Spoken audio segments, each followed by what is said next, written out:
The Iraq War is undeniably a pivotal chapter in our history. Even today, the shadow of those events endures.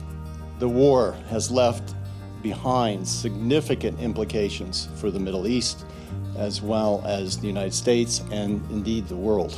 General Petraeus served 3 tours in Iraq, during which he went from being a major general in command of the 101st Airborne during its drive to Baghdad to general of all American troops in the conflict. The sense was really as early as the fall of 2002, the buzz was that we're going to a war. We had 3 major city battles, one of which took about 3 days, all 3 brigades of very tough, hard fighting. We had some very difficult moments because the Iraqis called us in, the National Security Advisor, and he told me that the Prime Minister had all these different demands, and it was basically that we would execute what Prime Minister and President Bush had agreed to. He said, so we want you out of cities, we want you transition to Iraqis faster, we want you to release detainees, and I said, we are going to do the exact opposite of every one of those.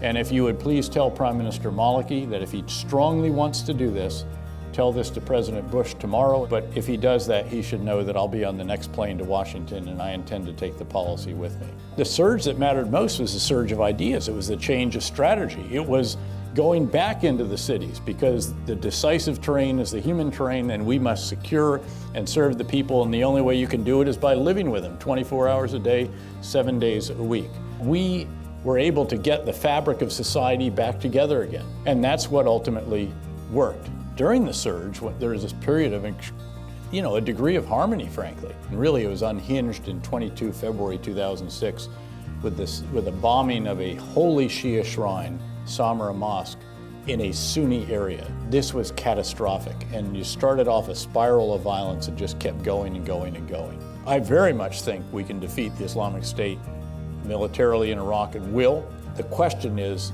Baghdad politics, and it's all about Sunni Shia politics, and it's all about intra-Shia politics as well. In a region that extends from West Africa, North Africa, the Middle East, and Central Asia, ungoverned spaces in these areas will be exploited by Islamic extremists. The effects of these extremists taking advantage of these ungoverned situations will not be limited just to these areas or these states or even their immediate region.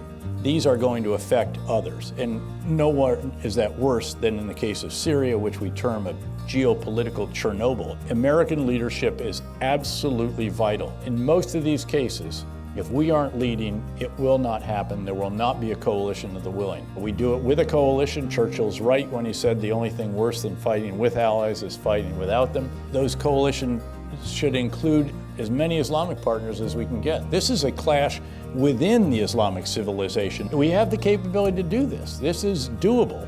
The effort that we pursue, that we lead, has to be a comprehensive approach. Again, it's got to be the kind of approach that we had, all the elements that we had in Iraq, albeit without us providing all those elements. Don't get me wrong, you've got to do this as efficiently, as cost-effectively, especially when it comes, frankly, to the lives of our young men and women. And then finally, we have to acknowledge and recognize and embrace, if you will, the fact that this is going to be generational warfare.